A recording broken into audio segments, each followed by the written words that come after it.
this week's parsha about the Ben Sora Moreh, the rebellious son, who, as it's described by the Mishnah, that he steals from his father and mother to support his gluttonous desire, behavior, and he steals meat to purchase money, to purchase meat, wine, and then he becomes a repeated offender.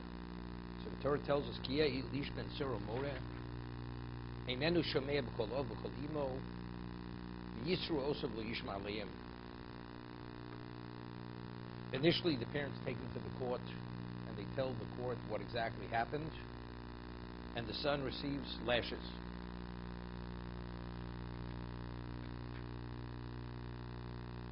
And then he repeats this misbehavior.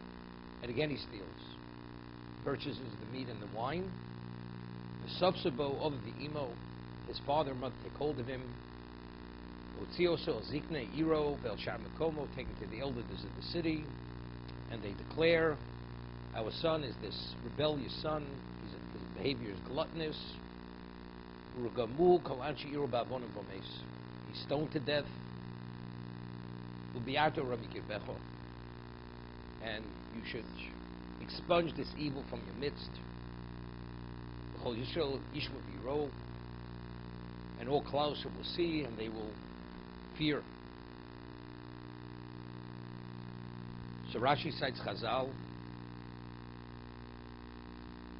Uben Sormer and Nerag al Shem Sofo, this rebellious young man who had just entered into adulthood, this period where he can become this culpable for this gluttonous behavior, is only between the age of 13 and 13 and 3 months. This is the window that he could be convicted as a Ben Sora Moreh. If he should behave this way after he's 13 and 3 months, he's not held liable as a Ben Sora Moreh. He's a thief, and for whatever he does, he will be prosecuted. But at this point, the question is, why does his behavior warrant the death penalty? So Rashi says Chazal, Higia Torah l'sogdato. The Torah foresees where this is going to end, where this is leading to. Sov shemchal moment oviv. Ultimately, he will consume all the assets of the father, and he's seeking out to support his habit, his craving for this gluttonous lifestyle, Beina Motzei, and he's not able to come upon it. So what does he resort to? He stands on the crossroads. He begins accosting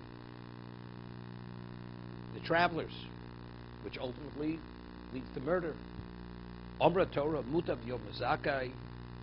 Better he should die innocent, relatively speaking, rather than commit murder and be put to death as a person who's fully liable.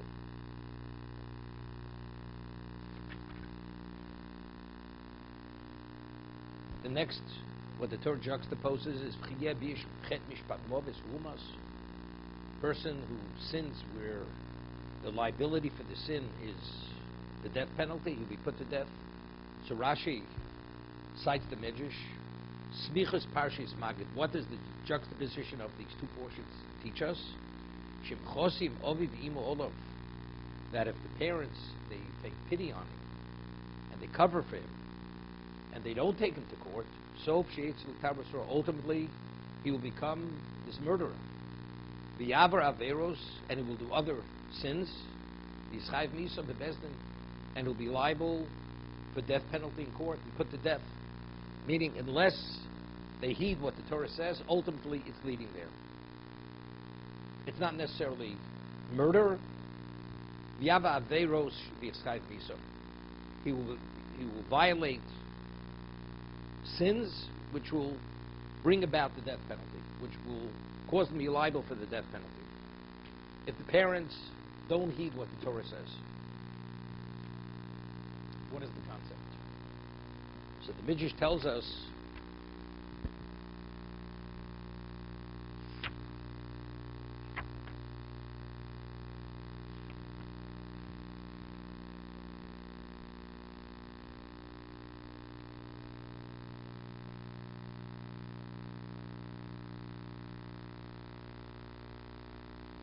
Shonu Rabbeinu, mitzvah goreres mitzvah, avera goreres avera. One mitzvah brings about another mitzvah, and one transgression, one sin, draws to another sin. The Torah speaks about the attractive woman who's seen in battle. Risa Bashivi Eshis Fastor. Vegilches Rosha Bosa Siporneo. You shave her head, you cut her nails. Why? The Torah wants that she should be, although initially you attracted her, the Torah wants you to lose interest in her. That you should not find favor in your eyes. Maksiv Basrei, what follows? Iseli Shtei Noshim. He has two wives. Shtayim Bebayis, Meriva Bebayis. It's inevitable. Two wives, there's going to be quarreling. No peace. Below Ode, Achas Ahuva Vachsnua, one is loved and one is despised. Oshtev Snuos, what follows? Kiyeb Ish Ben Soromora. An outgrowth of this woman who the Torah wants you to become disinterested in, despite all what you've done, the man was still interested. If a man marries this kind of woman, the Torah juxtaposes, the outgrowth will be this rebellious son.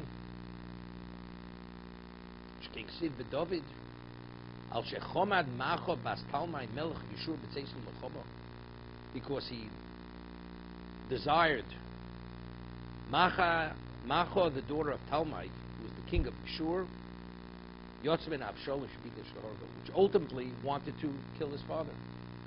Avshalom wanted to kill David. V'shorav imesapilakshov leini kol yisrael leini hashemesh. He actually raped 10 of his father's concubines. Val yodu nergu miyisrael kamer vavus. And as a result of what he had done, tens of thousands of Jews were killed in battle. There was dissension, fractionalization, and many people died.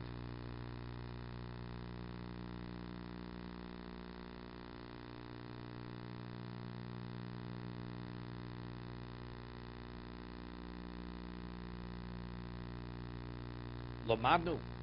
So there's a certain progression here, or regression. One leads to another. Lomadnu shaver beres avera. We see one sin brings to another, but we see something very novel in the concept. What we're accustomed to, the understanding of aver beres avera, a person sins at one level, that sin will bring another sin. We're saying that the reason why Avshalom was born from this union is because David had married this woman who he's attracted to, which the Torah wants to discourage. Despite the discouragement, he desired her, which has a certain inappropriateness to it. Because of that, this child was born. What does this child bring about? Tragedy, spiritual tragedy, physical tragedy, at every level. What is David's so-called act, which is tainted with sin, tinged with sin? What does that have to do with? Why is the consequence of Shalom? The classical concept is what you do, if you create a certain negative force, that negative force will bring you to another level of negativity.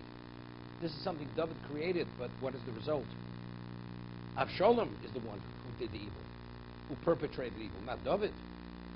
David just did something which brought about an Avshalom. So evidently we see that something which is painted from its inception, or here, conception, already assumes that same dynamic as Avera Gores Avera, as we see clearly from Chazal, from the Medrash. Otherwise, what relevance? You want to say a man marries this kind of woman, the end result is this rebellious son, or he has that capacity to become that. But here we're coining it, or classifying it within the context of Avera Gores Avera. So this is something, a new, novel understanding of what this is. That if one sets a dynamic in motion, it could even affect somebody outside of himself if the result it only results as the person's initial initiative. That's the situation of Betzora Mora. Because the father married a woman who the Torah would have preferred he should not marry and discouraged this relationship, despite that you marry her, the end result is not good. And not only does it end with that, it leads to many other terrible things. As it says, the tragedy which he brought upon Klal Yisrael, tens of thousands of casualties, Chil Hashem, wanting to kill his father, and many other tragedies, was unending, but where did it start? It started with David's decision to marry this woman who the Torah would prefer that he should not marry. Lomadu Shaveir Goris Aveiro.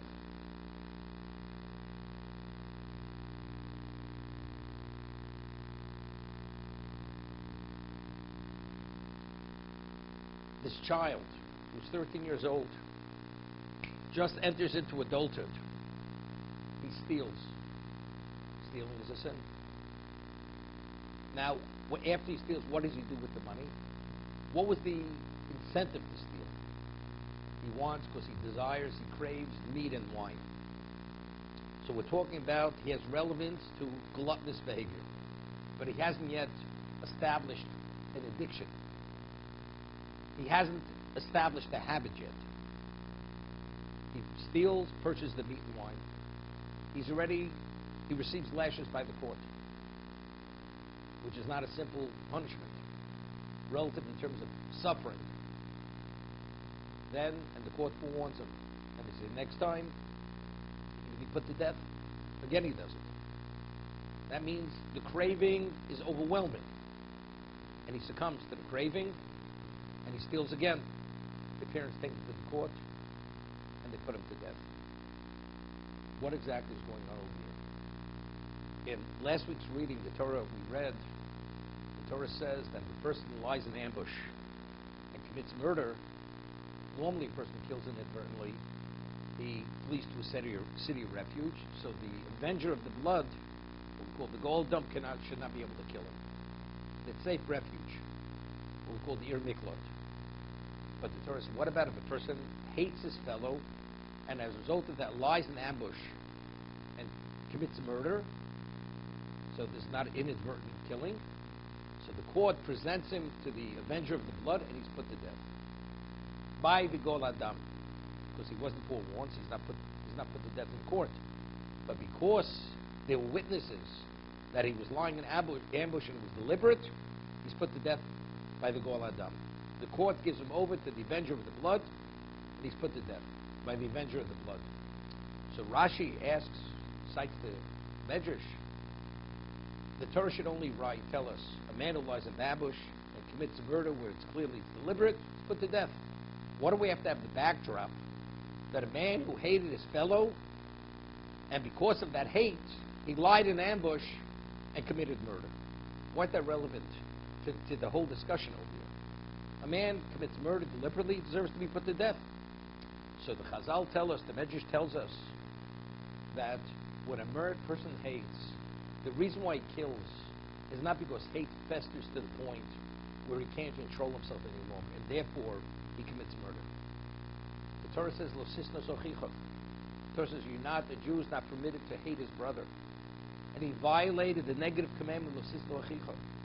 And since we have a principle of Aveira Gores Aveiro, it goes from bad to worse. Because you violated the negative commandment of hating your brother, that will bring you to a worse sin. What is that worse sin? You're going to lie in ambush and wait to kill your brother. So it's not just a physical issue or an emotional issue, that because I cannot tolerate him, therefore it festers to a point where you can't constrain yourself. That's why you commit murder. No. This has to do with the spirituality of the negativity of the hate. The concept of Aveira is a spiritual concept. When you violate something, a Torah law, is a negative consequence. It creates a negative dynamic. That negative dynamic brings you to even a more serious negative dynamic. That's the concept of Aveira Gores Aveira. Why did he commit murder? It didn't start out of thin air. This has a background, but what is the background? Is it a physical background? Is it an emotional background? No. It manifests itself in the emotion. But why does it play on the emotion? because there's a spiritual counterpart to that, negative dynamic, which is called Aver Gores Avera. That's what led to this. Why, when the child steals, why does that, for the sake of eating, why does it go from bad to worse, to the point where he eventually will commit murder? Because when he steals, he violates the negative commandment of stealing. When he craved to eat the food, the meat and the wine, he violated the mitzvah saseh of kedoshim tiyu. A Jew is not permitted to be a glutton. We have to wean ourselves, even for something that's permitted. As the Ramban says, a Jew is not permitted to be a medul b'shus HaTorah. A person can live a gluttonous life, which it conforms to all the laws of the Torah, but yet it has no relevance to kedusha. He's living like a physical, total physical being, divorced from anything which has relevance to kedusha, to godliness. And that's what this child is doing. Therefore, the Torah says, since ultimately, Aver Gores Avera, what goes beyond this point? What goes beyond this point, he eventually will consume all his father's assets. What goes even beyond that? If he has to kill, he will kill. But what is that rooted in? It's not rooted in because he's craving and he's out of control. It's rooted in Aver Gores Avera. So therefore, what the Torah is teaching us, it's a slippery slope. Well, it'll only be to this point. Let's not go beyond that point. Let's talk about a person justifies many things. God forbid. A person works in a company and he embezzles money. What is the mindset of an embezzler? Does he really want to steal? He doesn't want to steal. He says, right now I have a need. I plan to put it back. But factually, taking something which is not yours is classified as stealing. That is stealing. Although in his own mind he rationalizes and justifies it, it will be put back, he stole. Once you steal, chas v'sholom, you steal, regardless of your good intent, we're dealing with the aspect you've transgressed. You've done the Avera. Once you do the Avera, there is a negative dynamic created immediately. With all the good intentions in the world, hopefully you should be able to overcome that, to make good on the wrong you have done. But very often, Aver Gores Avera is not so simple. It lingers on. And if it lingers, what's the next step?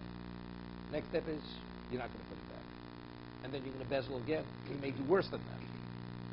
And then you will lie because you have to cover it. So again, one leads to another.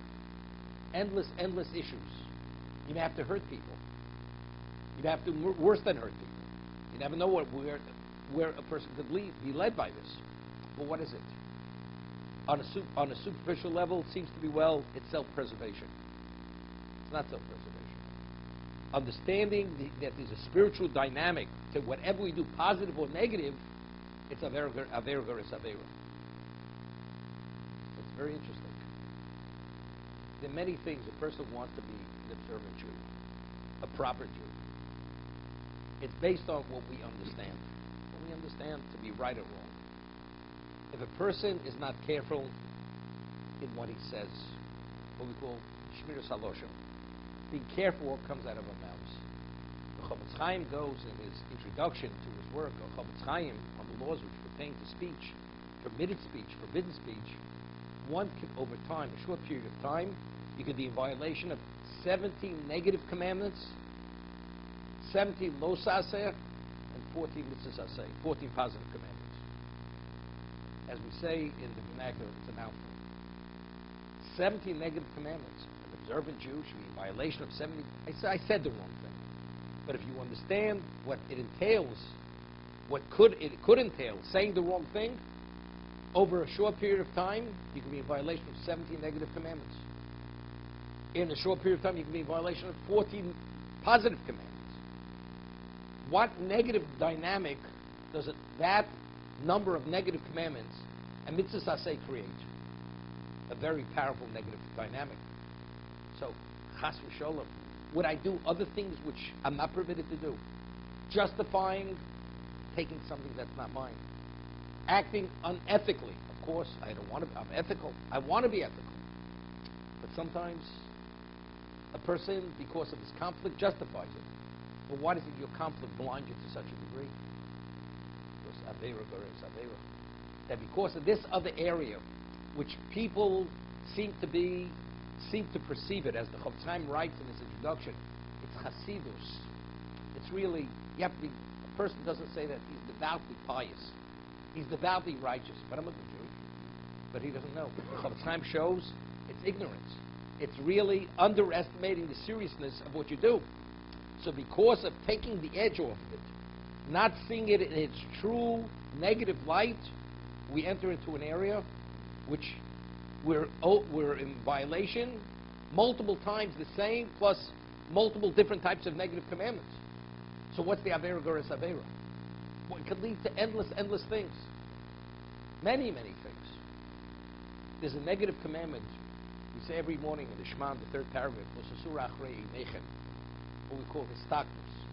A Jew is not permitted to look at certain things, see certain things. Of course, as Chazal tells, the eyes of Susuri Alev, they are the brokers of the heart. That's what it is. Or other things. But why? Why can't we control ourselves? Why can't we control ourselves in certain areas? The answer is because we lose control because in many other areas we breached it because we didn't appreciate the seriousness of those areas. Therefore, there may be other areas you're already out on a limb. You put yourself out on a limb, it becomes overwhelming. Once it becomes overwhelming, it's not so simple to inch yourself back that you shouldn't fall off that limb to do the next step. There's a moral in Pirkei Avos that says, if you consider three things, you will not come. What is it? It says, Yatobo lidei aveira. You will not come to sin. What is the meaning of lidei aveira? To the hands of sin, or to the clutches of sin. So the Maral of Prague in his commentary Pirkei Avos explains, a person sees a problem at a far off distance. So because he's at such a distance, you stay away from the problem.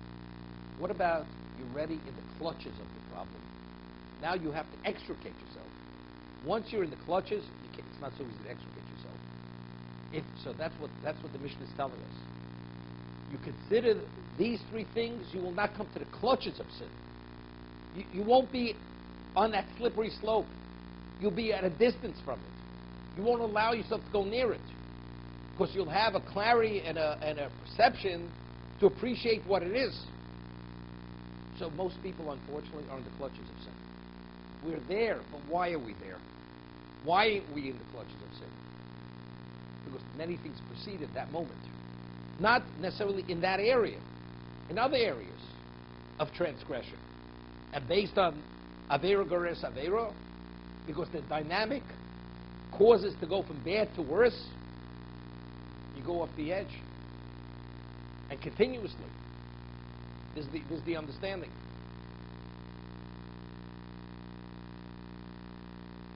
The Gemara tells us in Brachos that if you see a Torah sage who sins at nighttime, do not suspect him. Meaning, do not suspect that he did not correct it. Meaning, he definitely did tshuva. He definitely repented. He does not allow it to linger for a moment. We're all human. We're all human beings. There's no perfect tzaddik. So we have some degree of failing in infraction. But if there is the infraction, the Talmud Chacham, it says, he definitely corrected it. Al tahara alav biyom. Don't suspect the next day that he did not correct it, he definitely corrected it. Why did he definitely correct it? What does that have to do with being a Talmud Chacham? What does that have to do with being a Torah sage? The answer is because he is that classification of person, he has an appreciation of the consequence of doing the wrong thing. Besides, he has a clarity, but he has a sense of the negativity, of the seriousness, of the danger of being not to arrive in the clutches of sin. And unless he addresses it immediately through tshuva, he's taken a negative and turned into a positive. Doing tshuva is a mitzvah aseh. That's a positive commandment. So he created a mitzvah goretz mitzvah rather than the sin should bring to something worse than that. This is the Talmud Chacham.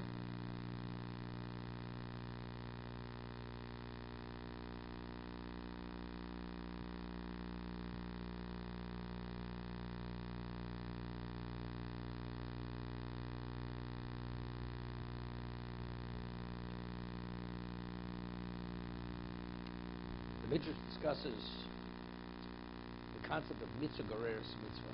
One mitzvah brings to another mitzvah. So the Midrash says, "Well, mitzvah goreres mitzvah minayin." If you come upon the nest of a bird, this is the mitzvah of shluch hakan. So what does the Torah say? Shaleach teshalach. Send away the mother bird, and you take the eggs or the chicks. Laman yitav loch barachta yomim. It'll be good for you, and you'll have longevity, long days. Achrav maksiv. Immediately after the mitzvah of sending away the mother bird, what does the Torah say?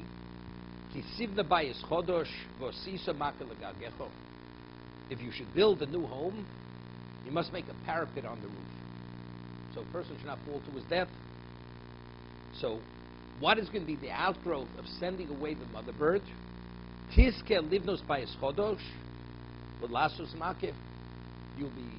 merit to build a new house, and in that new setting, you'll build the parapet on the roof. Maksiv achrov, and after you build the house with the parapet, you've done a mitzvah saseh, a positive commandment. Lo sizra karmecho kelayim. You should not plant your vineyard with a mixture, an association with grain. So what's going to be as a result of putting the parapet on your roof? Tiskel lekeren. Person doesn't own a vineyard. He's not a vineyard keeper, and he's not a farmer. He doesn't have a field. Hashem will give you good fortune. You'll have the vineyard, and you'll have the field. Maksiv achrav. What does it say afterwards? So you fulfill the mitzvah of refraining from planting the grain too close to the vineyard. That shouldn't intermingle with the vineyard. What's right? What's right? You should not plow with a donkey, with an ox and a donkey together. You're not permitted to work with two species of animals. So because you did the mitzvah, performed the mitzvah of not planting the grain near the vineyard, you'll be able to fulfill the mitzvah of not to work with two species of animals. But you don't own animals. You don't own an ox. You don't own a donkey. God will give you the good fortune to be able to afford donkeys and oxen. Maksiv achrov. So here, now you have the oxen and donkeys, and you're careful not to work with them together. So, based on the principle of mitzvah goreres mitzvah, Torah says, "Lo silva shatnis." Hashem gives you another opportunity. You should not wear a mixture of wool and linen. Tiskel b'god minoim. So God will give you quality clothing, garments. Noim min atzemer, quality wool garments. B'god noim b'pishton, quality linen garments. Maksiv achrov. Now you have a four-cornered garment. Now you're able to put tzitzis on that garment. Tiskel mitzvah tzitzis. Maksiv achrov. After you have the garment, you fill the mitzvah tzitzis. Kikach ish isha. You marry a wife, take a wife. Tiskel isha bonim.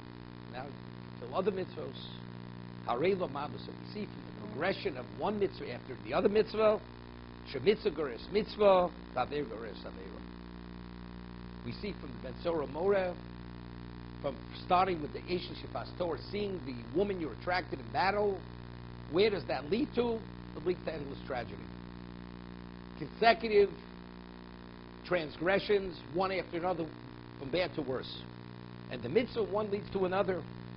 Lefichach nism parshas eleilu. Therefore, these portions are juxtaposed one to another to be able to draw from this understanding of the seriousness of doing the wrong and the positiveness of doing the right. But you see something interesting from Midrash.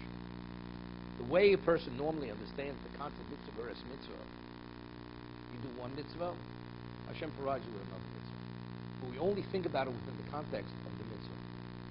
For instance, a person does a mitzvah, so you study, you come upon the bird, the mother bird. Come upon the mother bird, Hashem will give you the opportunity to do someone a favor. It's another mitzvah. One leads to the other. But here, what the Torah is showing us is much, much more than that. A person does a mitzvah.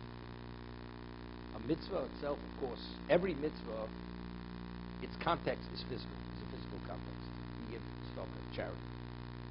And manifests itself in one parting with one's asset, or even chesed is gufo.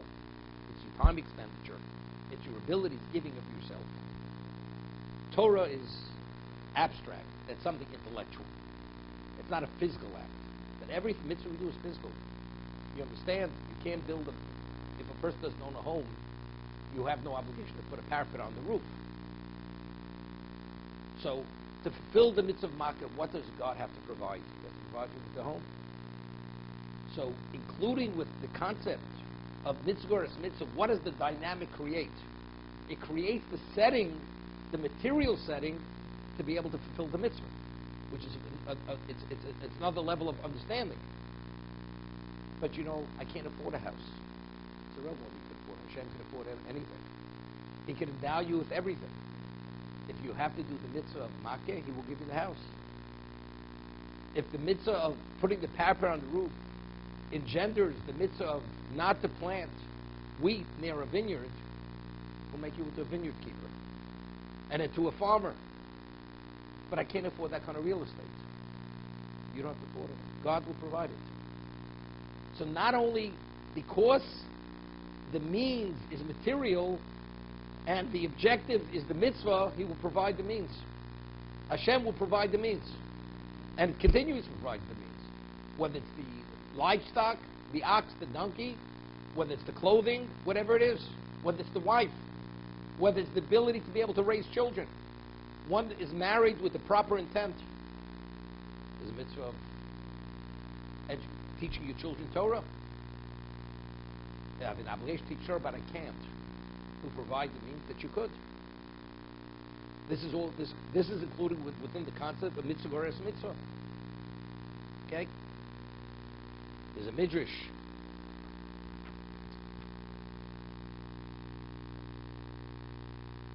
In Veschanon, Moshe supplicates HaKadosh Baruch Hu to go into the land. Veschanen el Hashem ze she'omer HaKoso podisa el tfilas avdecha v'tchinoso.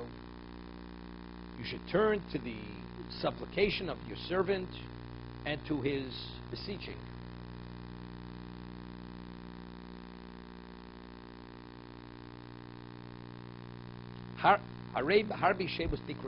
The many appellations for tefillah, for prayer. Elohim, tefillah, tchino, tzoko, zoko, shava, renona, pigio, tefillah, amido. Multiple, but of course each one has another connotation. It's a different degree of what? Of request or approach. Why did Moshe use the term tachlunim? By your grace. Hashem, by your grace, you should allow me to go into the land. Shenema veschanan el b'shosham and Moshe v'omam t'nei HaKadosh Baruch hareini noch esvodecho. Oma Moshe Rebbeinu Shel Olam. Moshe said, Master of the universe, which characteristic, which attribute does your providence supervise and interact with the world? I will show you. Ani avir kol tuvi laponech v'korosi. Omalo. So Hashem says to Moshe Rabbeinu, Eini chayv l'briyo. I owe nothing to any creature. God says, I owe no one anything. Why? Kol mashi yasa odom mitzvah. Because whenever a person does mitzvah to be deserving, the reward really, he deserves no reward. It's gratis. The reward I give him is gratis. Lo shani chayiv l'chol b'riyim tzvom. I owe no one anything. El lechinam shani nosin lo. Shenemba chanosi asher ochom. B'richamti es asher arachim. I will be gracious to the one who I will be gracious to. I will have compassion, mercy on the one I will be merciful to. Omar Moshe b'kei asel alai mitzvah v'sei lichinom. So Moshe says, be gracious to me. The Midrash tells us, another Midrash, why is a father able mitzvah of milah, of circumcision. So Hashem says, if I wouldn't give him a male child, can he perform the mitzvah of milah? But yet he gets credit for circumcising the son. But he only has a son because I endowed him with a son. I gifted him with a son. So basically, whatever we do in every aspect of our lives to be accredited for our accomplishment, Hashem is the full provider. So does God owe you anything? Whatever you have and done, He's the provider.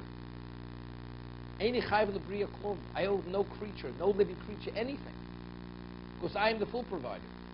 But as Hashem says, but I give it because I am gracious. I give reward. It's chinam. Okay? That's what it says. This is the Gemara. The Gemara says, "Hakol b'dei shamayim chutz b'yirut shamayim." Everything's predestined except the fear of God. Tzaddik v'rosha. Whether you will be a tzaddik or a rosha, that's one's free choice.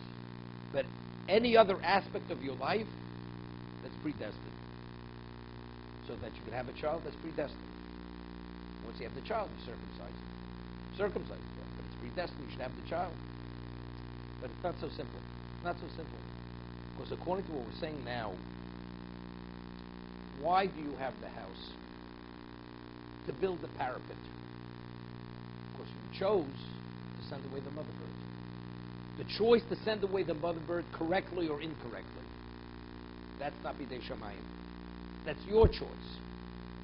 So what precipitated the mitzvah of the parapet, the makir? It was my choice. So why did I come upon the house? Because we have an agreement. Because God says, mitzvah gores mitzvah. If you do one mitzvah, you create a dynamic which brings another. But that second dynamic cannot manifest itself and actualize itself unless you have the setting. Hashem says, I provide the house. But why does Hashem provide the house? Because you deserve it. The house should be provided. Because you created the dynamic of doing the first mitzvah. So if that's the case, it's true. Of course, God provides the house. Like the employer, lahavdil, provides the salary. Person is a very generous employee, provides the salary for the employee, for the worker. Of course, if he wouldn't provide it, I wouldn't work for him. But factually, because I did put in the time and I met the demands of the employer, I'm deserving with the wage, because that was the agreement. So if the way Hashem created the world is mitzvah gores mitzvah, and the initial mitzvah is my free will, which is not predestined, so what activated the dynamic so that the house should be provided, or that the vineyard should be provided, the field should be provided, and the livestock should be provided? It's my initiative. So why is it b'chinam? It's not gratis. I deserve it. Based on our agreement, employer-employee agreement, as it says, we're Paul Yom, but we're daily workers. We work day to day. We have mitzvahs we have to do. Habalabay is dochek, apolim atzelim. The workers are lazy, but the employer is pushing. You know, you only have a limited amount of time, so we're daily employees. But there's an agreement, there's an employment contract. That's what it is. So why is it matnas chinam? Why is it gratis? Seemingly it's not gratis. Because the reason why I'm provided with anything to do the mitzvah is based on the principle mitzvah gores mitzvah. And if it is gores mitzvah, so definitely, and you couldn't have had a person greater than Moshe Rabbeinu, that he is the one who created continuously that dynamic on the most intense level, most advanced level. But yet Moshe says, Veschanam, I'm not asking for anything but purely out of your graciousness. Why? It seems to be a little difficult. So I was thinking. The father says to his son, I'd like to pay you $1 million salary per year. However, based on the laws of the land, you have to come to the office. As long as you walk through the front door, you can stay for 5 seconds, for 3 hours, for 10 hours. I'm permitted to give you the $1 million. I mean, for 30 seconds, coming 12 months a year, 12 times, you're going to get that kind of salary. Well, as long as you meet the criteria. But the original arrangement, the word generous is an understatement. Are you true? Are you deserving of that? So we're saying the concept of mitzvah goreres mitzvah, that the dynamic, that Hashem set up the dynamic in such a context, that you should merit such unlimited level of opportunity, this is beyond. Both in the spiritual sense and in the material sense. Mitzvah goreres mitzvah. Why? Why should one mitzvah bring another? That's gratis. Good, it's true. You chose the first mitzvah. But why should the first mitzvah bring another mitzvah? I'm gifting you. That's a gift. And not only is that the gift, even the context to be able to facilitate, to bring about that gift, to actualize that gift. You need a material setting. Even that I give you. It's unheard of. It's unheard of. So therefore, I owe nobody anything. It's obvious from the whole infrastructure of existence of what God demands of the person.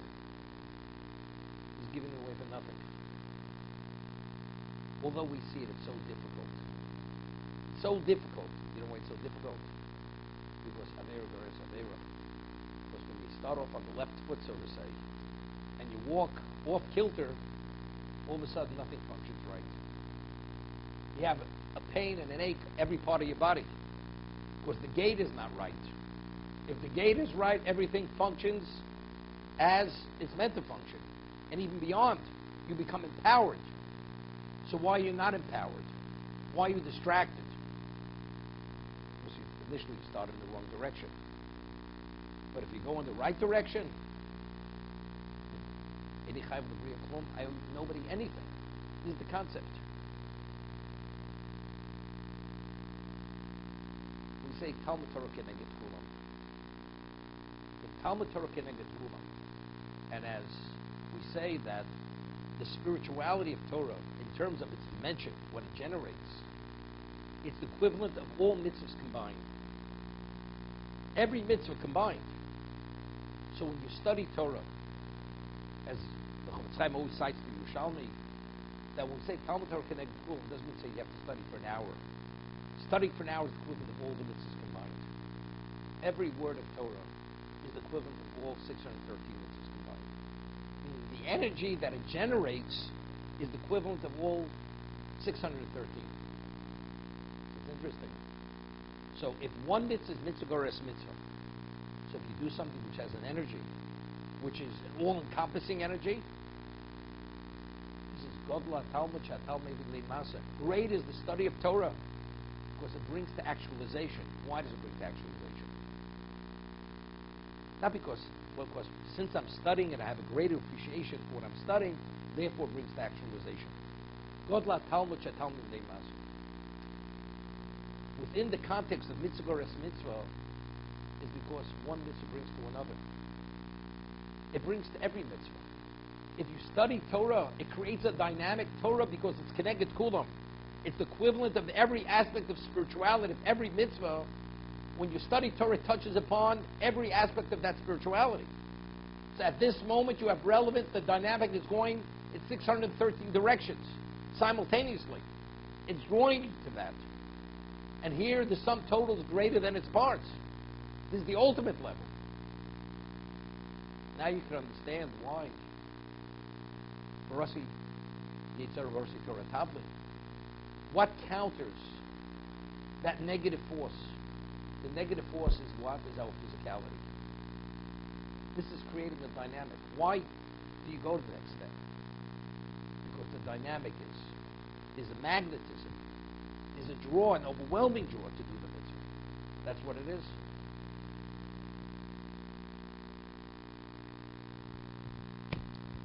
There's no Rechaim HaKodesh in regard to the Eishus Pastor, and he explains it based on an illusionary level. He says, "Derech remez tizbar parsha al zeh derech." Now, who's man's greatest enemy? The evil inclination. The evil inclination is your greatest enemy. As the Torah tells us, as we read in Pirkei Avos, that he was a Tana, his name was Rabbi Yossi ben Kisma. He was traveling to meet a man, and says to him, Shalom Alecha Rebbe, Mori. He says, where do you come from? He says, I come from a city with great Torah sages and scribes. He says, would you want to come to my city? I'm willing to pay any wage. Diamonds, gold, pearls. Money is not an issue. Whatever you want. He says, do you have Torah sages? Do you have learned people? He says, no. He says, if that's the case, regardless of what you give me, what you offer me, I will not go there. And he cites the Pasuk, verse from David, Tobli Torah Stichel Ba'alfi Zod Chesed. Great is the value of Torah, more than tens of thousands of talents of gold and silver. And then he concludes, Li'akesed Li'azor, who's the provider? Hashem provides. Everything belongs to God. And what does the person take from this existence? One thing, is Torah Masim Tov. That's all you take. You cannot take your wealth into the grave or to the world to come. Doesn't pass customs, as they say. Doesn't get beyond that point. So if that's the case, what is the value? The value of the material is only to facilitate the spiritual. I'm not abandoning what I have for that, because that has no innate value in itself. It's only to facilitate where I'm at. Therefore, I'm not going. So who's man's greatest enemy? The one who wants to take you away from that. Is the Yetzer Hara, the evil inclination. Seitzei l'milchama alo yevecho. It's a battle. You're going to war against your enemy. Al yevecho. Hine kol binyan ha'olam kiyumo toli b'masi am b'nei Yisrael. The world, whether it goes forth or, God forbid, regresses, is all based on the behavior and actions of Klal Yisrael. Im yativu darkeim, if they better their ways, ha'olam kayom, the world exists. V'yislu hashamayim v'sogel oretz, as the pasuk says, heavens will rejoice, the earth rejoices. Gam Hashem Elokeinu yismach v'yogel bonu, God Himself will rejoice with us. V'yosher darkom shel Yisrael totally b'nitzochen Yetzer Hara, and the straight path of the Klal Yisrael is dependent upon being victorious over the evil inclination. If we're victorious, then we have the upper hand. As they say, straight path to Mashiach. We're there already. The person has to understand that we have to be aware of the pitfalls of life. Before we enter into this world, we're not subject to any negativity that we're about to enter. What are we entering into? We're entering into an arena, unfortunately, where our opposition is a formidable foe. You have to be ready for battle. Unfortunately, we come into this world as a newborn child. So initially, we're really incapable. We're helpless, literally helpless. A person thinks you come to this world, you don't need any empowerment to succeed in life. No, this is, you're in battle. It's a battle. We read in Pirkei Avos, that's the ultimate power. You're going la milchama, not lil milchama, la. This is the war of wars. Says,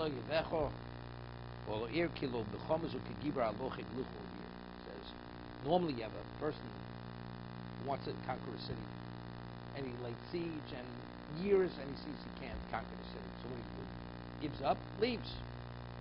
Not this war. This enemy never gives up. Never. 24 hours a day, 70 years of your life, he's there waiting, and as much as you shoo him away and defeat him, he's back with another approach. Unceasing. On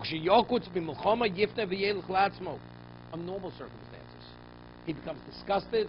Your enemy, he sees he cannot win the war, he leaves. He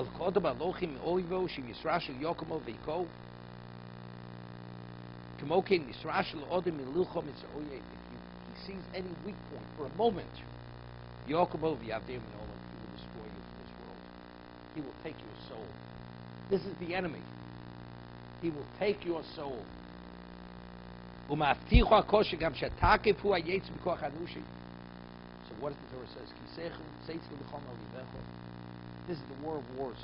But God has given you a guarantee. As formidable as he may be,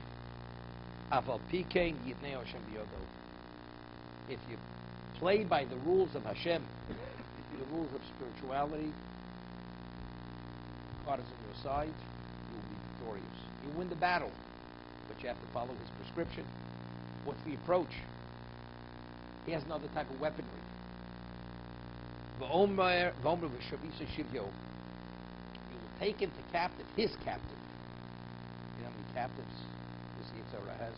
You know how many souls he's destroyed? You know how many people he took down?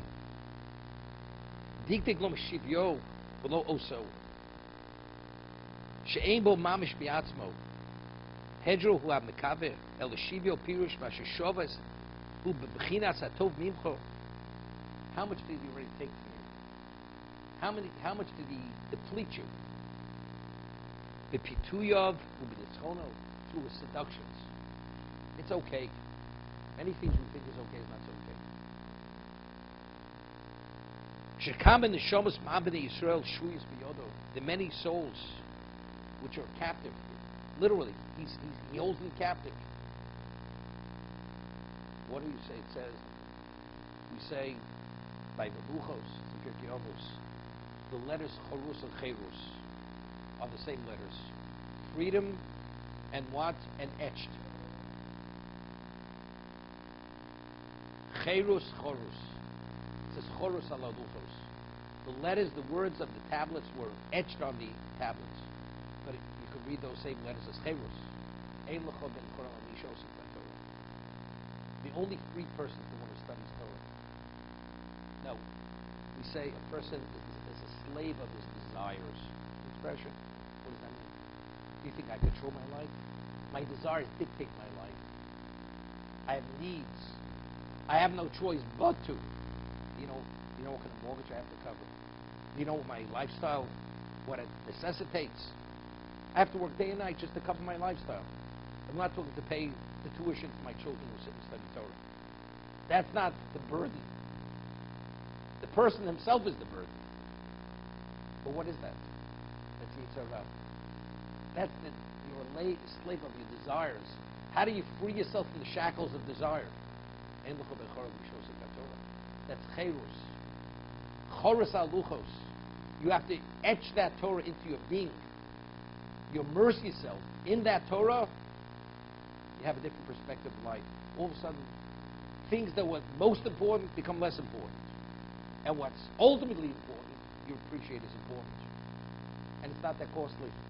You're a free man. You're a free agent. You breathe. You're not weighted down. You're enthused with purity, not with impurity.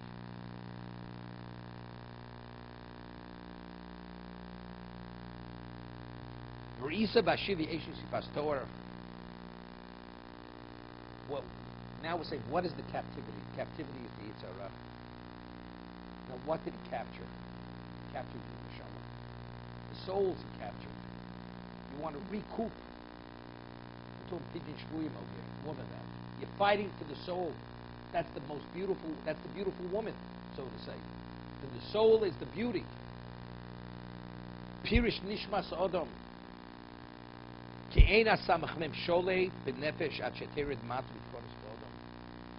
When does the Sitra Achra, the Yitzhar, and Samach Mem, this is the king of the nether forces, when does he have any degree of influence on the human being? Only once he becomes a physical being. Mimeru locha b'shevi, anefesh tikri isho, b'kor lo yitfas Torah. Beautiful profile. Nefesh yosh yof admod. The neshama is the ultimate of beauty, splendor, beauty. Every positive appellation, accolade applies to the neshama. Elish misnaveles b'masim roim. It becomes detestable and putrefied because of its bad actions, its misbehavior. When you are victorious over that Yetzer, and the person also realizes who he really is. The person, all of a sudden, he goes through detox, chas v'sholom. All these foreign substances are removed from his system. Now he's starting to function like a healthy, normal person. He says, I don't even know what it feels to be healthy. It's like I'm a different person, a different world. I have a different level of energy. I'm not weighted down. Only once you've been taken out of captivity, but it's a process. You have to be purified. You have to be corrected, rectified.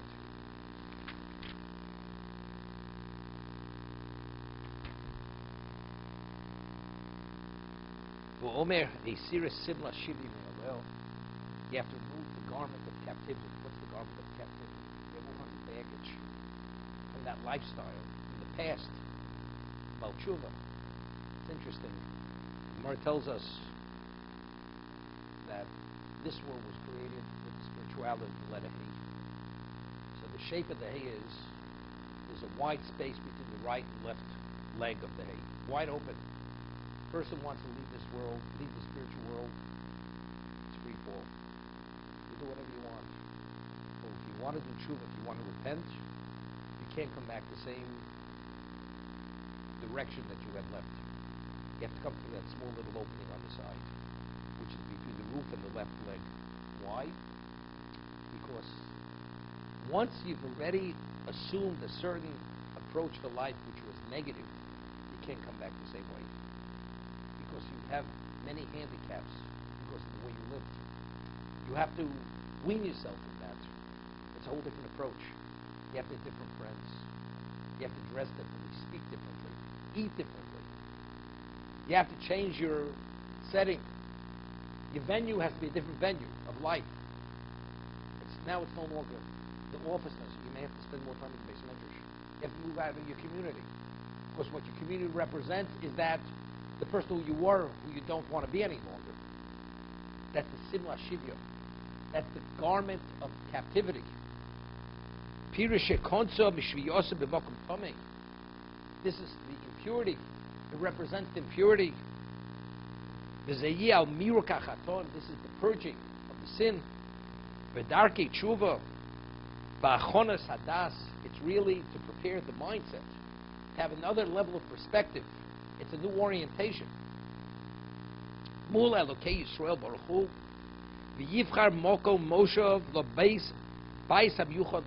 is the location which is exclusive to the Jew? True Beis HaMedrash. It's the Torah study hall. You bring the neshama into your house. And the person confesses with tears. You cry for your father and mother. Knes Yisrael, Yerach Yom, 30 days. What's the 30-day period of crying? This is Ani L'Dodi V'Dodi Li. This is the month of Elul. The person has to understand. We have to, now that we've extricated ourselves, we still have all the wounds and the impurities of the whole year. We have to shed that. We have to work on it. We have to have introspection to cry that we abandoned our father and mother, HaKadosh Baruch Hu, and the ways that a Jew has to behave and live. That has to be done. All this is alluded to. This is the Eishes Yivas. This is what it's about. So it's interesting. When we speak about it, when you have some relatives, you can appreciate what we're saying. And really say, it's right. The moment you walk on that street, or get back into your routine in the office, although abstractly you will not disagree, but in terms of what we're exposed to and what we're experiencing, a person says, I know what it means to be clean, and you're actually bathing in sewage water. I wish I didn't have to, but when in the sewage water, after a while you stop smelling the stench of the sewage. That's what God created a human being. You walk into a barn, At first, it's repulsive. You're there for 5 minutes, like you don't even realize what you're exposed to. But that's the nature of the being. Just as that's in the reality, the physicality world, the Yetzer Hara does the same thing. Initially, you're repulsed. You're there just a little bit. I was in Shira half an hour ago. Half an hour passes, it's like almost you weren't there. You get used to it. It's not so offensive. It's not so revolting. Because you have to survive it. We're all always in a survival mode. Survival means you have to continue. We have to persevere. But what you have to do is you can't lose the cognizance, the reality of what that is. And you have to create continuous safeguards. That despite that, you're always aware of what that is. And this is what's alluded. And again, as we say, we don't realize the handicap. Because if you cross that line, it's not just you did the wrong thing. You've created a dynamic. That's Aveira versus Aveira. Once you create that dynamic will take you, chas v'sholom, to a more serious level of degradation, spiritual degradation. And many things, even inadvertent, has a negative effect. And that's what we said, Shmir Saloshim. 17 negative commandments, 14 positive. If you're not careful, do you know what level of negative dynamic this is? It's not to be understood and believed. We can't even appreciate what it is. So, if you make a commitment, says Avodah Tareh, the sign also, you want to rectify yourself, you want to purify yourself, Hashem will assist you. But you have to be sincere in that. And if you are, with Hashem's help, as He says,